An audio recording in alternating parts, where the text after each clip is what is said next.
الحمدللہ رب العالمین والصلاة والسلام علی سید الانبیاء والمرسلین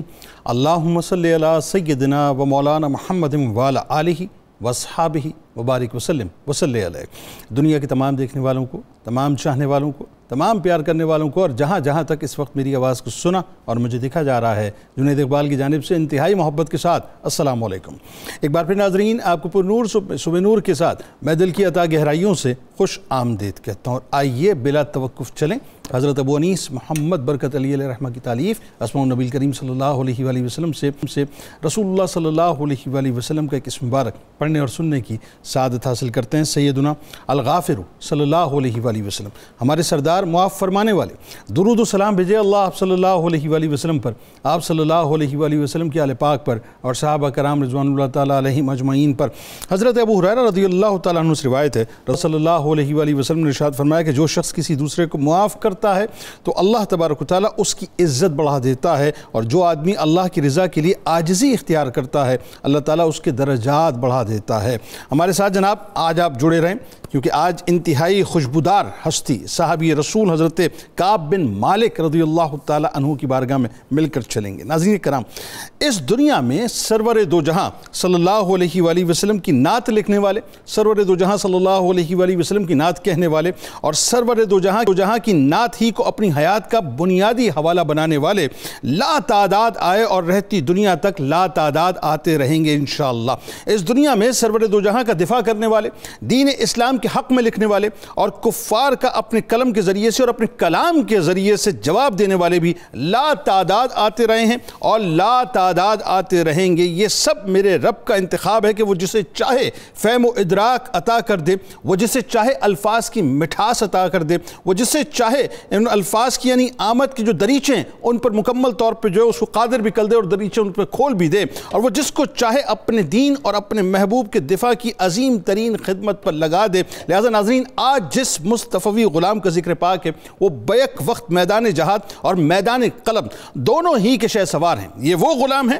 جو اس کائنات کی سب سے خوش نصیب ترین قبیل یعنی صحابہ کرام رضوان اللہ تعالیٰ علیہ مجمعین کی قبیل کے انتہائی عظیم ترین رکن ہیں، جنہوں نے سرور دو جہاں صلی اللہ علیہ وآلہ وسلم سے عشق و محبت اور دین اسلام کے دفاع میں اپنی تلوار ہی کا صرف استعمال نہیں کیا، بلکہ اپنے قلم، اپنے فہم، اپنے ادراک اور اپنے علم سے بھی کفار کا اس میدان میں پیچھا کیا جس میدان فساد و بلاغت پر وہ بڑے نازاں ہوا کرتے تھے۔ یعنی اس کائنات کے خوش نصیبوں کی فہرست میں سر فہرست اپنے آقا کی بارگاہ میں ہدیہ اشعار پیش کرنے والے، کفار کا ڈٹ کر اور کھل کر جواب دینے والے ایک ایسے قادر الکلام شاعر جن کے اشعار میں کچھ ایسی تاثیر اور ہیبت ہوتی تھی کہ کفار سن کر جو ہے وہ لرزنے لگ جایا کرتے تھے۔ یہ وہ خوش نصیب ترین صحابی ہیں ناظرین اور شاعر رسول ہیں جن کے گھر سرور دو جہاں صلی اللہ علیہ وآلہ وسلم خود بنفس نفیس چل کر تشریف لے گئے۔ یعنی چشم تصور سے ذرا دیکھیے کہ وہ کیا حسین منظر ہوگا کہ جب حضرت کعب بن مالک رضی اللہ تعالیٰ عنہ کو یہ خبر پہنچی،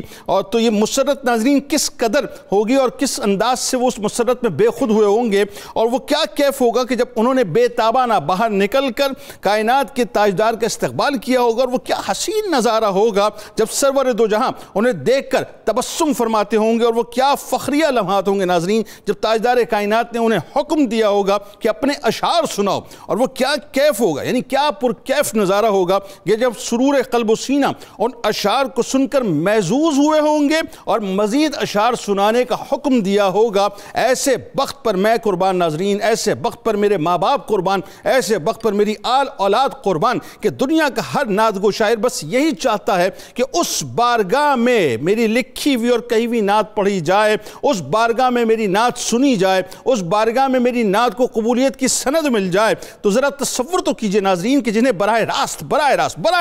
سرور دو جہاں صلی اللہ علیہ وآلہ وسلم سنیں اور ان کے اشعار سننے کا باقاعدہ جو ہے وہ اہتمام فرمائیں اور انہیں حکم دیں اور اپنی بارگاہ سے مقبولیت کی سند بھی عطا فرمائیں، مقام اور مرتبے میں حضرت کعب بن مالک رضی اللہ تعالیٰ عنہ پھر کہاں پہ ہوں گے؟ ناظرین کرام، حضرت کعب رضی اللہ تعالیٰ عنہ وہ خوش نصیب ترین صحابی ہیں جنہوں نے اسلام کو اور اپنے آقا و مولا صلی اللہ علیہ وآلہ وسلم کا اپنی تلوار اور اپنے قلم دونوں ہی سے دفاع کیا۔ یعنی زمانہ اسلام میں ان دو انصاری صحابہ یعنی حضرت حسان بن ثابت اور حضرت عبداللہ ابن رواحہ رضی اللہ تعالیٰ عنہما کے درمیان تیسرے آپ ہیں جنہوں نے مشرکین کی ہجوگوئی کی ذمہ داری باقاعدہ اپنے ذمے لی. یعنی آپ رضی اللہ تعالیٰ عنہ وہ نڈر شاعر ہیں جو اپنے اشعار میں کفار کو لڑائی کی دھمکیاں بھی دیتے تھے اور اس دلیرانہ انداز سے دیتے تھے کہ وہ دہشت زدہ ہو جایا کرتے تھے. حضرت کعب بن مالک رضی اللہ تعالیٰ عنہ، حضور نبی کریم صلی اللہ علیہ وآلہ وسلم نے باقاعدہ ان کے بارے میں ارشاد فرمایا کہ اشعار کے ذریعے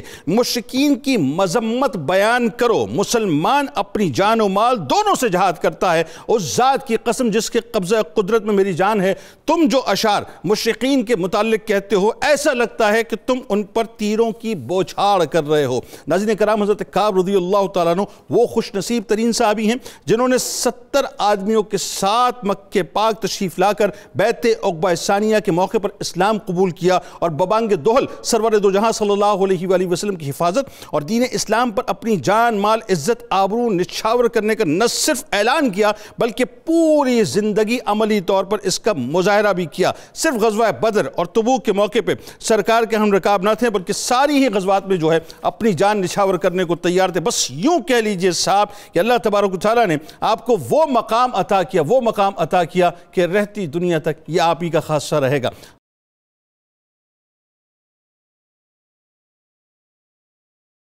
اچھا جی، اب آغاز کرتے ہیں اور ظاہر ہے آج ایک ایسی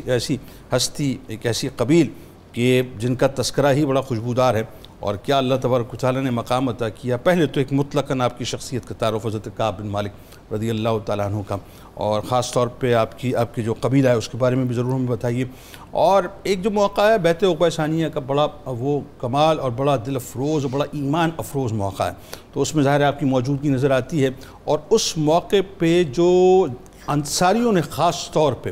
یہ بھی ایک وہ کمٹمنٹ تھی جس کا پاس جو ہے وہ زندگی بھر انصاریوں نے رکھا کہ جو جان نثاری کا اعلان کیا جس جذبے کے ساتھ کیا. بتائیے ذرا. سبحان اللہ. دیکھیے کہ جب ہم صحابہ کرام کی بات کرتے ہیں، ایک بات تو طے ہے کہ جب ہم کسی ایک صحابی کی فضیلت اور عظمت کو بیان کر رہے ہوتے ہیں تو ایک تو ان صحابہ کرام کی تمام امت پر فضیلت ہے، مگر بنیادی طور پر صحابہ کرام کا تقابل ما بین الصحابہ ہوتا ہے. جب ہم کہتے ہیں کہ یہ جلیل القدر صحابی ہیں، یہ بہت بڑے صحابی ہیں، یہ بہت بڑی عظمت والے ہیں، تو اس کا مطلب یہ ہے کہ امت سے تو سارے ہی بڑے ہیں. جتنے بھی صحابہ کرام ہیں امت پر تو ان کو فضیلت حاصل ہے،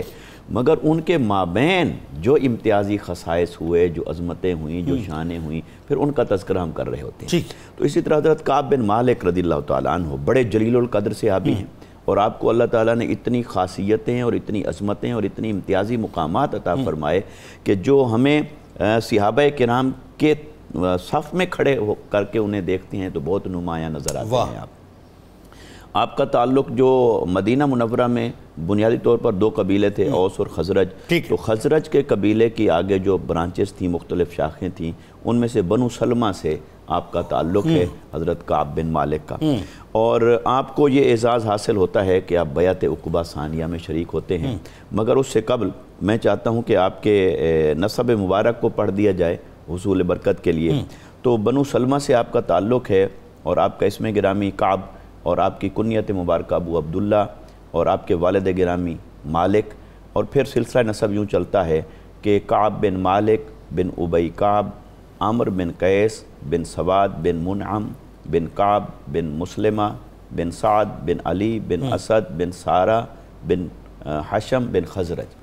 تو خزرج قبیلے سے آپ کا تعلق ہے. اور اسی طرح آپ کی والدہ لیلہ بنت زید بن ثعلبہ ہیں، وہ بھی بنو سلمہ سے تھیں.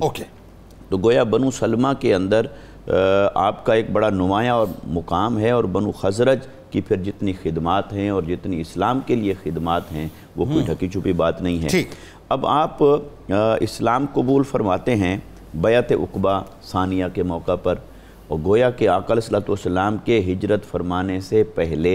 آپ کو اعزاز حاصل ہوتا ہے کلمہ پڑھنے کا اور آقا علیہ السلام پر ایمان لانے کا. بلکہ آپ یوں کہیے کہ آقا علیہ السلام کی ہجرت کے اسباب میں بھی بیعت عقبہ اولیٰ اور بیعت عقبہ ثانیہ اس کا بنیادی کردار ہے کہ صحابہ کرام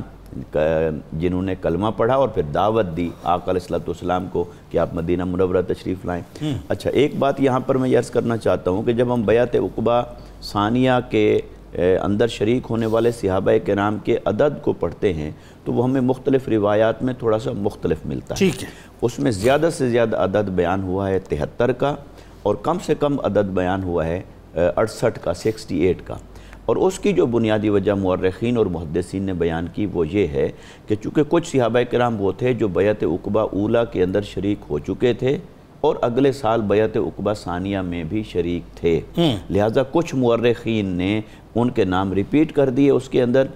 دوبارہ سے لکھ دیے، اور کچھ نے ان کو شامل نہیں کیا کیونکہ وہ پہلے سے بیعت عقبہ اولیٰ کے اندر شامل تھے، تو یہ اس وجہ سے عدد کا بھی فرق آتا ہے۔ اچھا، پھر یہ 73 صحابہ کرام جب بیٹھے ہیں آقا علیہ الصلوۃ والسلام کے سامنے اور آپ کو دعوت دے رہے ہیں کہ یا رسول اللہ صلی اللہ علیہ وسلم آپ مدینہ تشریف لائیے، آپ ہمارے ہاں تشریف لائیے، اور وہ اپنی دعوت پیش کرتے ہیں، گویا کہ آقا علیہ الصلوۃ والسلام سے محبت کا اظہار بھی کر رہے ہیں، مگر حضرت عباس، اچھا اس وقت تک آپ نے کلمہ نہیں پڑھا تھا کیونکہ وہ تو بدر کا واقعہ بھی ہے، پھر بعد میں آپ نے کلمہ پڑھا، تو حضرت عباس، اور ایک روایت یہ بھی آتی ہے کہ آپ نے اپنے ایمان جو چھپا کے رکھا تھا، وہ مصطفی انٹیلیجنس کے طور پہ جو ہے کام کر رہے تھے خاموشی کے۔ ہاں دیکھیے یہ باتیں بھی بالکل ہیں، اور حسن ظن تو یوں رکھنا چاہیے کہ کیونکہ آقا علیہ الصلوۃ والسلام کو جب بچپن سے دیکھ رہے تھے تو معجزات بھی دیکھ رہے تھے، امتیازات بھی دیکھ رہے تھے، ساری باتیں دیکھ رہے تھے، تو ظاہراً آپ نے کلمہ پڑھا پھر بدر کے بعد، تو پھر انہوں نے ان سے مخاطب ہو کر کہا، اور یہ جو بات آپ کر رہے ہیں اسی کی تائید اس سے بھی ہوتی ہے کہ دیکھیے وہ ہر لمحہ آقا علیہ الصلوۃ والسلام کے ساتھ ہیں، آقا علیہ السلام تو وہاں گئے ہوئے ہیں ترویج دین کے لیے اور ابلاغ دین کے لیے، تو حضرت عباس رضی اللہ تعالیٰ عنہ وہاں کیا کر رہے تھے؟ اگر آقا علیہ الصلوۃ والسلام کی یہ ذات کے ساتھ اور آپ کے دین کے ساتھ وہ موافقت نہ رکھتے ہوں تو پھر اس موقع پر وہاں آپ کا ساتھ ہونا وہ چیمانہ دارت، تو لہٰذا کہ وہ قلبی چیز تو موجود تھی۔ تو پھر آپ کہتے ہیں آپ کو معلوم، وہ ان سے بیعت عقبہ ثانیہ میں جتنے انصار صحابہ کرام شریک ہیں ان سے کہتے ہیں تمہیں معلوم ہے یہ کیا کرنے جا رہے ہو، کن کو دعوت دے رہے ہو اور کس قیمت پر دعوت دی جا رہی ہے اور اس کے نتائج اور اثرات کیا ہوں گے؟ تو پھر صحابہ کرام نے بڑے جرت کے اور قربانی کے اور جانثاری کے اظہار فرمائے۔ ان میں حضرت براء بن عازب کا نام، ان کا نام آتا ہے، سب سے پہلے وہ بولے، انہوں نے عرض کی کہ ہم تلواروں کے سائے کے نیچے پڑے ہیں، ہم تو اپنی جانیں قربان کر رہے ہیں آقا علیہ السلام کے لیے۔ اچھا پھر بڑی ایک دلچسپ بات آتی ہے، ایک صحابی اس موقع پر یہ بھی کہتے ہیں کہ یا رسول اللہ صلی اللہ علیہ وسلم پھر جب اللہ آپ کو فتح یاب فرمائے تو کہیں آپ واپس تو تشریف نہیں لے جائیں گے۔ دیکھیے وہ ابتدا کی ملاقات ہے مگر آخری وہ وعدہ وعید بھی وہ لے رہے ہیں آقا علیہ السلام کی بار، تو گویا وہ اتنا حسین منظر تھا صحابہ کرام کے جذبات اور جانثاری کا، تو ان میں حضرت کعب بن مالک بھی شریک تھے۔ اچھا اب یہ حضرت کعب بن مالک رضی اللہ تعالیٰ عنہ، ظاہر ہے ان کی جو ڈیڈیکیشن اور سرکار مدینہ صلی اللہ علیہ وآلہ وسلم سے محبت اور وارفتگی تھی، اس میں تو کوئی دوسری رائے نہیں۔ اگین وہی بات ہے کہ آگے جا کے اس پہ بات کریں گے کہ لفظوں کی کاٹ ایسی صاحب کہ وہ کفار کے دلوں کو ہلا دے اور ان کو جو تھر تھرا دے، تو کیا اللہ تبارک و تعالیٰ نے آپ کو طاقت اور قوت عطا کی تھی۔ لیکن اگین اس سے پہلے جو بڑی ایک امپورٹنٹ بات ہے، اور یہ وہی بات ہے کہ میں اس کو اعزاز کے طور پہ اس اعتبار سے لیتا ہوں کہ ایک خاص پروسیس سے اللہ تبارک و تعالیٰ نے آپ کو گزارا، اور اس خاص پروسیس سے گزرنے کے بعد رہتی دنیا تک آپ کے حوالے سے جو ہے آپ کی توبہ کی قبولیت جو ہے اس کی شان قرآن کا حصہ بننے والی تھی۔ میں اس کو اس طرح سے لیتا ہوں۔ تو حضرت کعب بن مالک رضی اللہ تعالیٰ عنہ، ظاہر غزوہ تبوک میں آپ شریک نہیں ہو پائے، اور اللہ اور اس کے رسول صلی اللہ علیہ وآلہ وسلم کا ایک خاص مزاج آپ کے حوالے سے جو ہے سامنے آیا۔ میں اس کو ناراضگی کا ورڈ بھی یوز نہیں کرتا، ایک خاص مزاج کی بات میں کرتا ہوں۔ تو وہ جو خاص مزاج ہے اس کے بعد پھر قرآن پاک میں باقاعدہ آیات کا نازل ہو جانا، بتائیے ذرا کیا ہوا تھا وہ؟ بسم اللہ الرحمن الرحیم۔ جنید صاحب میں یہاں جو پہلی بات کرنا چاہوں گا کہ آپ کی غزوہ تبوک میں عدم شرکت جو ہے اس کے حوالے سے آپ کی حسن نیت پر شک نہیں کیا جا سکتا۔ ایگزیکٹلی آپ کی نیت بھی بہت زبردست تھی اور ارادے بھی قوی اور توانا تھے اور کامل ارادے تھے، کہیں بھی اس میں شک و شبہ کی گنجائش نہیں ہے۔ آپ ہر لمحہ ہر لحظہ جو تھے اپنی جان نثار کے لیے تیار رہتے تھے۔ اصل میں یوں کہوں گا کہ روانگی مقدر میں نہیں تھی اور کوئی بات نہیں، اور حدیث پاک میں آتا ہے نیت المومن خیر من عملہ، مومن کی نیت اس کے عمل سے بہتر ہوتی ہے۔ آپ کی اونٹنیاں بھی توانا تھیں، آپ سودگی بھی تھی، جانا چاہتے تھے، لیکن اعتماد یہ تھا کہ میں پہنچ جاؤں گا، ٹھیک ہے، تو نیت تو موجود تھی، اور پھر ایسا ہوا اور بس کرتے کر تاخیر ہوتی ہو گئی۔ اور پھر جب آپ بنو سلمہ کی جب آپ نے استفسار فرمایا، نبی کریم علیہ السلام نے تبوک کے موقع پر پوچھا کہ بھئی وہ کہاں ہیں، کعب بن مالک کہاں ہیں، تو بنو سلمہ کے ایک شخص نے کہا وہ اپنے لباس کو دیکھنے میں مصروف ہو کے فرمایا خاموش ہو جاؤ، ایسی بات نہ کہو۔ آپ نے ان کی تنقید کو مسترد فرما دی، فرمایا ان کے بارے میں اس نے ظن رکھو، یعنی وہاں بھی آپ نے تعریف اور توصیف کلمات کہے کعب بن مالک کے حوالے سے۔ آپ فرماتے ہیں کہ میں پھر مدینہ میں جب نکلتا تو مجھے لوگ نظر آتے اور ضعیف لوگ نظر آتے، کمزور لوگ نظر آتے یا منافقین نظر آتے، پھر میرا دل کرتا تھا۔ پھر واپسی کی اطلاع ملی، تشریف لائے اور 80 افراد نے وہاں جا کے اعتذار کیا، بہانے بنائے، سب کچھ کیا، قسمیں کھائیں، اور آپ سے کہا گیا کہ آپ بھی خلاف امر بات کہہ دیجئے، خلاف واقعہ بات فرما دیجئے۔ فرمایا میں ایسی بات ہرگز نہیں کروں گا، میرا دل ہی نہیں مانتا کہ میں اپنے نبی کے سامنے غلط بیان نہیں کروں۔ اور آپ ملے اور مسکراتے ہوئے ملے، نبی پاک سے مسکرا رہے تھے اور پوچھا کہ آپ آئے نہیں، کیا بات، پیچھے رہ گئے؟ تو مسکرا کے جب یا رسول اللہ بس ہو گیا ایسا۔ تو اس کے باوجود پھر آپ نے جب ان سے مطلب قطع کلام فرمایا اور کچھ عرصے کے لیے، لیکن اس کے باوجود دیکھیے کہ آپ فرماتے ہیں کہ میں نماز کے لیے جاتا تھا اور میں کنکھیوں سے آپ کی ذات کو دیکھتا رہتا تھا، اور جب میں دیکھتا اور آپ بھی مجھے دیکھتے رہتے تھے، لیکن جیسے آنکھیں میں دو ہوتی، چار ہوتی تو ایک دم سرکار۔ اس کا مطلب ہے کہ دل کے اندر، خون کے اندر محبت موجود تھی دونوں طرف سے، کہیں ایسا اس میں نہیں تھا۔ لیکن میں سمجھتا ہوں کہ بسا اوقات ایسا ہوتا ہے کہ بظاہر جو تکالیف اور یہ ناکامی ہوتی ہیں، آنے والی لامبتراہی کامیابیوں کے پیش خیمہ ہوتی ہیں۔ اچھا 3 صحابہ تھے نا، 3 صحابہ تھے جن میں مرارہ بن ربیعہ، ہلال بن امیہ، 3 تھے نا۔ کہتے ہیں جب مجھے ان 2 کا پتہ چلا تو میرے دل کو ڈھارس بند تھی کہ چلے 2 یہ بھی میرے ساتھ ہیں۔ حضرت ہلال بھی تھے، ہلال بھی اس میں ساتھ تھے، اور وہ تو میں ضعیف العمر تھے، ضعیف العمر تھے بہت۔ تو فرماتے پھر، لیکن آپ یہاں ایک اور بات دیکھیے نا کہ جب غسان کے بادشاہ نے آپ کو خط لکھا کہ آپ کے صاحب، یہ بڑا امتحانی مرحلہ تھا، بڑا امتحانی مرحلہ تھا، اور فرمایا کہ خط لکھا مجھے اور دعوت دی کہ آ جاؤ کہ تمہارے ساتھ تم اس قابل نہیں کہ زیادتی کی جائے، تو زیادتی ہو رہی ہے۔ تو آپ نے خط کو باقاعدہ جلا کے راکھ کر دیا، فرمایا کہ تمہارے ارادوں کو اس طرح میں راکھ کر دوں گا۔ اور آپ اس کا کرب محسوس کرتے تھے کہ اب میں اس جگہ پہ آ کے کھڑا ہو گیا ہوں کہ میں اس امتحان سے گزارا جاؤں گا۔ بالکل۔ اور پھر دیکھیے کہ 50 دن تک تو آپ نے انتظار فرمایا، اور 40 دن پہلے تو ابتدائی، 40 دن اور 10 دن ایکسٹینڈ کیے۔ اچھا ایک حکم یہ بھی آیا تھا کہ اپنی بیویوں کو بھی الگ کر دیا، وہ کیا تھا ذرا بتائیے؟ اس میں رسالت امام نے فرمایا کہ جو تکلیف ہے وہ پورے پروسیس سے گزرنا چاہیے۔ ظاہر ہے گھر میں اگر بیوی موجود ہو، بچے موجود، ایک ذہنی آسودگی کا، فکری آسودگی کا ایک ایلیمنٹ ہے گھر اہل و عیال کا۔ فرمایا اپنی بیویوں کو اپنے سے دور رہیے، اور آپ نے اپنی زوجہ کو اپنے میکے بھیج دیا، فرمایا نہیں آپ یہاں مت رہیے۔ آپ دیکھیے اتباع اور اطاعت کس درجے کی ہے، کس درجے کی اتباع اور اطاعت ہے اور فکر مندی تھی۔ ہلال بن امیہ کی زوجہ نے جا کر کہا یا رسول اللہ میں بہت ضعیف ہیں، بہت ضعیف ہیں، تو مجھے اجازت دیجیے تاکہ وہ میں ان کی خدمت کر سکوں۔ تو آپ نے اجازت عطا فرما دی۔ تو یہ اختیار سارا اللہ کے رسول کے ہاتھ میں تھا، لیکن آپ ایک خاص پروسیس سے گزار رہے تھے اور چاہتے تھے کہ آج یہ چیزیں اسٹیبلش ہو جائیں کہ کعب بن مالک سے محبت کرنے والا اور کوئی زیادہ اچھا حضرت کعب کو کسی نے مشورہ بھی دیا تھا کہ آپ بھی اپنی زوجہ کو بلوا لیجیے؟ ہاں بلوا لیجیے، میں یہ نہیں کروں گا، یعنی ہر موقع پر اتباع کو آپ نے پیش نظر رکھا، اور یہاں تک کہ پھر آپ کا پیغام جو ہے وہ پیغام بھی آ گیا 50 ڈیز کے بعد۔ اچھا ایک اور اس میں ضروری ہے وہ بات کرنا کہ یہ بھی ہوا کہ سرکار علیہ السلام نے چونکہ ظاہر ہے مطلب اللہ تبارک و تعالیٰ پر فیصلہ چھوڑ دیا، میں اس کو بائیکاٹ کا بھی لفظ استعمال نہیں بائیکاٹ نیور، لیکن میں اس یہ کہوں گا کہ ایک پروسیس سے ظاہر گزارنا تھا، تو وہ تمام صحابہ نے جو ہے وہ اپنا ملنا ملانا بھی ختم کر دیا تھا، اور ایسا اللہ کے فیصلے کے تابع ہو گئے، اللہ کے فیصلے کے تابع۔ اور فرماتے ہیں کہ ابو قتادہ جو تھے میرے چچا زاد تھے، میں نے باغ پر چڑھ کر، دیوار پہ چڑھ کے میں نے نواز دی، فرمایا کیا تمہیں شک ہے میری محبت میں، اللہ اور رسول سے محبت میں شک ہے؟ مطلب 2 دفعہ پوچھا، جواب نہیں دیا، تیسری بار کہتے اللہ و رسول عالم، اللہ ہی اس کا رسول جاننے۔ فرماتے ہیں مجھے تکلیف اتنی پہنچی کہ آج میرے ایمان کی گواہی دینے والا بھی کوئی نہیں ہے، میری محبت کی گواہی دینے والا بھی کوئی نہیں ہے۔ کہتے ہیں بہت تکلیف میں مبتلا ہوا، لیکن آپ صحابہ کی اطاعت دیکھیے کہ اگر رخ انور نبی کریم علیہ السلام نے ظاہری طور پہ موڑا تو پھر آپ نے موڑ لیا، اور پھر اللہ تبارک و تعالیٰ نے پھر آپ کی جو توبہ قبول ہوئی اس کو قرآن کا حصہ بنا دیا، اور قیامت تک آپ کی محبت اور توبہ جو ہے یہ آیات پڑھی جاتی رہی۔ وَلَلثَّلَاثَةِ الَّذِينَ خُلِّفُوا حَتَّىٰ إِذَا ضَاقَتْ عَلَيْهِمُ الْأَرْضُ، اللہ فرماتے ہیں ان پر زمین بھی تنگ ہوگی، ان کے سینے میں گھٹن محسوس کر رہے تھے، اور پھر اللہ تعالیٰ کی بِمَا رَحُبَتْ وَضَاقَتْ عَلَيْهِمْ أَنفُسُهُمْ وَظَنُّوا أَن لَّا مَلْجَأَ مِنَ اللَّهِ إِلَّا إِلَيْهِ، اور انہوں نے یقین تھا کہ اللہ کے سوا کوئی ٹھکانہ نہیں ہے، اللہ کے سوا کوئی ٹھکانہ نہیں ہے۔ سینوں میں گھٹن، سانس میں گھٹن، اور زندگی تنگ ہو گئی، اور زمین اپنی وسعت کے باوجود ان پر جو ہے تنگ ہو گئی، اور پھر اللہ نے توبہ قبول فرمائی۔ آج قیامت تک یہ آیات پڑھی جاتی رہیں گی، اور کعب بن مالک کا ذکر ہمیشہ زندہ رہے گا۔ اللہ امیزنگ۔ اور اس میں آپ ایک بات اور دیکھیے جو خود اٹ سیلف ایک بہت بڑا موضوع ہے، بہت بڑا، کہ دوستی بھی اللہ کے لیے اور دشمنی بھی اللہ کے لیے۔ آپ یہ دیکھیے کہ یہاں حکم آیا انسٹنٹ، یہاں رسول کریم صلی اللہ علیہ وآلہ وسلم نے اپنا رخ انور پھیرا تو وہاں تمام صحابہ نے اپنا رخ انور پھیر لیا۔ آپ یہ دیکھیے، اور اگین وہی بات، جیسے ہی توبہ قبول ہوئی تو یہ بھی ان کی خوبی تھی صحابہ کی کہ مطلب اعلان، مطلب ایسا لگتا تھا جیسے کعب بن مالک کی توبہ قبول نہیں ہوئی، تمام ہی صحابہ کی قبول ہو گئی، کہ ہر صحابی جو ہے ان کو بشارت دینے کے لیے آتا تھا کہ آپ کی توبہ قبول ہو گئی ہے۔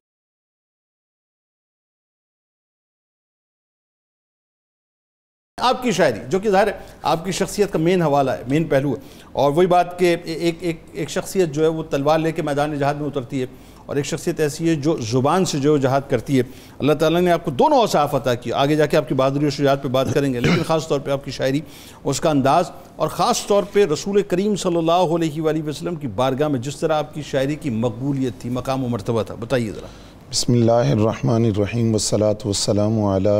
سید الانبیاء والمرسلین. وفا شناس سخنور ہیں کعب بن مالک, خلوص و حلم کے پیکر ہیں کعب بن مالک. پسند ان کے تھے اشعار شاہ بطحا کو, نصیب کے بھی سکندر ہیں کعب بن مالک. بڑا کمال ملا ان کو مدحت شاہ میں, بلند فکر ثنا گر ہیں کعب بن مالک. شاعر کو شاعرانہ خراج. جی بالکل. جنید بھائی, بارگاہ رسالت میں آپ صلی اللہ علیہ وآلہ وسلم میں جن صحابہ کرام نے بصورت نظم اپنی والہانہ عقیدتوں اور محبتوں کا اظہار کیا, ان کی ایک طویل فہرست ہے, لیکن ان فہرست کے اندر 3 صحابہ کرام ایسے ہیں جن کو بطور خاص خود نبی علیہ السلام نے حکم دیا کہ آپ اسلام کے دفاع کے لیے اشعار کہا کریں, اور ان تینوں کے اشعار کا انداز مختلف تھا. حضرت حسان بن ثابت رضی اللہ تعالیٰ عنہ, حضرت عبداللہ بن رواحہ, حضرت کعب بن مالک رضی اللہ تعالیٰ عنہ, یہ تینوں کو بطور خاص حکم تھا. حضرت حسان بن ثابت رضی اللہ تعالیٰ عنہ اپنے اشعار کے اندر کفار کے حسب و نسب کو نشانہ بناتے تھے. حضرت عبداللہ بن رواحہ رضی اللہ تعالیٰ عنہ کفار کو ان کے کفر پر آر اور شرم دلاتے تھے اشعار کی صورت کے اندر. حضرت کعب بن مالک رضی اللہ تعالیٰ عنہ کی ڈیوٹی یہ تھی کہ آپ اپنے اشعار کے ذریعے اسلام اور اہل اسلام کا جو رعب اور ہیبت اور وقار اور دبدبہ ہے وہ کفار کے دلوں کے اندر بٹھانے کی کوشش کرتے تھے. اور حضرت کعب بن مالک رضی اللہ تعالیٰ عنہ کے جو اشعار تھے, جس طرح خود نبی علیہ السلام نے ارشاد فرمایا, برا بن عازب رضی اللہ تعالیٰ عنہ فرماتے ہیں کہ یہ نبی علیہ السلام کی خدمت میں حاضر ہوئے تو اسی وقت اطلاع ملی کہ کفار اشعار کی صورت میں نبی علیہ السلام کی ہجو کر رہے ہیں. تو اس پر سب سے پہلے حضرت عبداللہ بن رواحہ اٹھ کے کھڑے ہوئے, حضور آپ مجھے اجازت دیں میں ان کو جواب دیتا ہوں. نبی علیہ السلام نے فرمایا وہ شعر آپ نے کہا ہے جس میں آپ نے کہا تھا کہ اللہ آپ کو ثابت قدم رکھے؟ تو عرض کیا حضور واقعی وہ شعر میں نے کہا ہے. آپ بیٹھ گئے. پھر حضرت کعب بن مالک اٹھ کر کھڑے ہوئے. نبی علیہ السلام نے فرمایا ہمت والا شعر آپ نے کہا ہے؟ عرض کیا حضور میں نے کہا ہے. وہ شعر پھر نبی علیہ السلام کو سنایا. پھر حضرت حسان بن ثابت رضی اللہ تعالیٰ عنہ اٹھ کے کھڑے ہوئے, حضور آپ مجھے اجازت دیں جو کفار آپ کے بارے میں شعر کہتے ہیں ان کا جواب میں دیتا ہوں. تو فرمایا کہ جبریل امین کے ذریعے تمہاری مدد کی جاتی ہے. تو یہ 3 صحابہ تھے جو بطور خاص نبی علیہ السلام کی بارگاہ ناز کے اندر بطور نظم خراج عقیدت پیش کرتے تھے, اور حکم تھا کہ تم اپنے اشعار کے ذریعے اسلام کا دفاع کیا کرو. حضرت کعب بن مالک رضی اللہ تعالیٰ عنہ نبی علیہ السلام کی خدمت میں حاضر ہوئے, اور آپ نے سوال کیا کہ حضور شعر کہنے کی اجازت ہے, اشعار میں کہہ سکتا ہوں؟ تو آپ نے فرمایا بالکل, کیونکہ جو بندہ مومن ہے وہ اپنے مال کے ذریعے بھی جہاد کرتا ہے,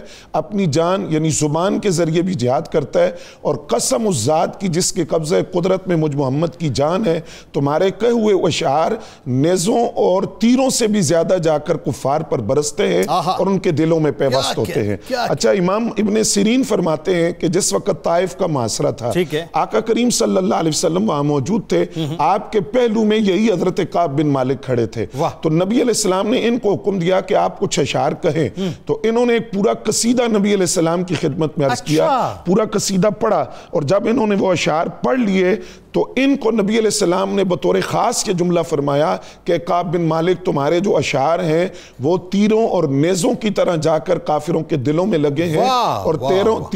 تیروں اور نیزوں سے زیادہ تکلیف تمہارے اشعار کی وجہ سے کفار کو ہوئی ہے. یہ طائف کے محاصرے کے موقع پر, طائف کے محاصرے پر, یعنی بالکل اواخیر کا دور ہے یہ سرکار علیہ السلام کی پردہ فرمانے سے. جی بالکل. اچھا, دوسرا منظر یہ ہے کہ حضرت کعب بن مالک رضی اللہ تعالیٰ عنہ بلا مبالغہ آپ کے جو اشعار تھے انہوں نے اسلام کو ایک قوت دی, وہ اسلام کی تقویت کا باعث بنے, اور دائرہ اسلام کے اندر داخل ہونے والوں میں جو وسعت ہے ان میں بھی ان اشعار کا بڑا دخل ہے. یہ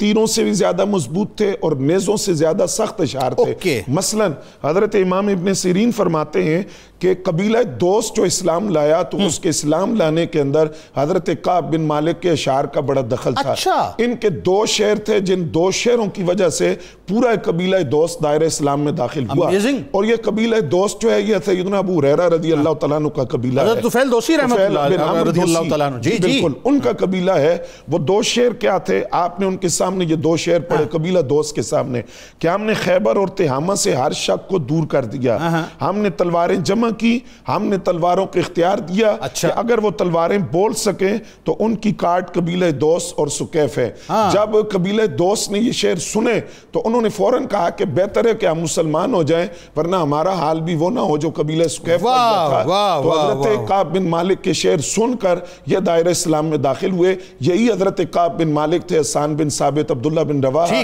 تینوں نبی علیہ السلام کے پاس آئے کہ قرآن تو کہتا ہے کہ شعراء کی پیروی بہکے ہوئے لوگ کرتے ہیں، روتے ہوئے آئے، تو یہ تو شاعری تو ہم بھی کرتے ہیں، شعر تو ہم بھی کہتے ہیں۔ آپ نے فرمایا پریشان نہ ہو، تمہارے لیے اگلی آیت ہے جس آیت میں اللہ فرماتا ہے مگر وہ لوگ جو ایمان لائے اور جنہیں عمل صالح کیا اور ظالموں کے ظلم کا بدلہ وہ شعر کی صورت میں دیتے ہیں، تم پریشان نہ ہو، تو تمہاری تو تحسین خود رب نے فرمائی ہے، اور قرآن کی آیات کے اندر اللہ نے تمہاری تحسین فرمائی ہے کہ تم اسلام کے دفاع کے لیے اشعار کہتے ہیں۔ واہ!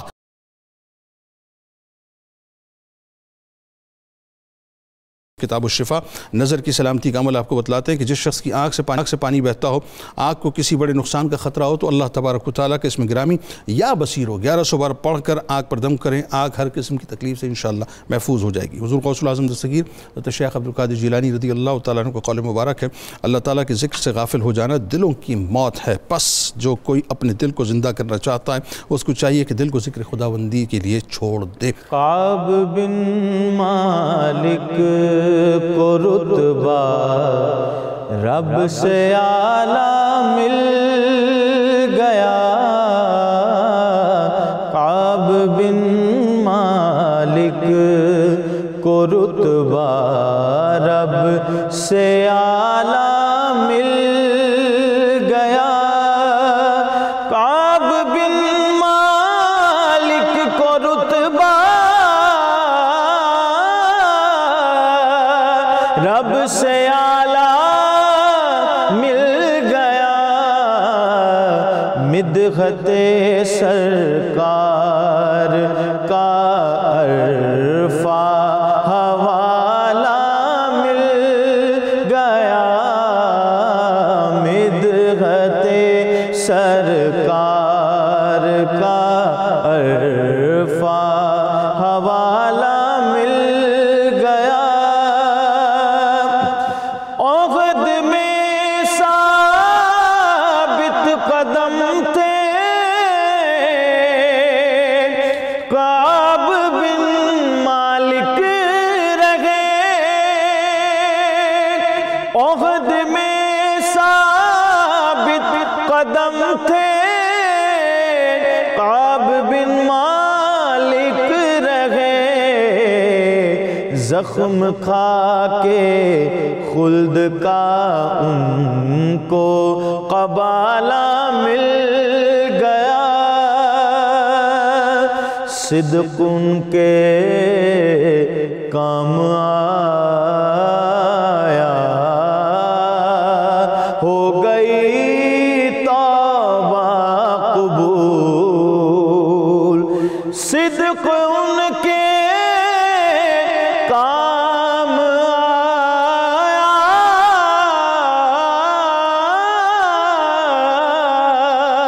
ہو گئی توبہ قبول، مصطفیٰ کے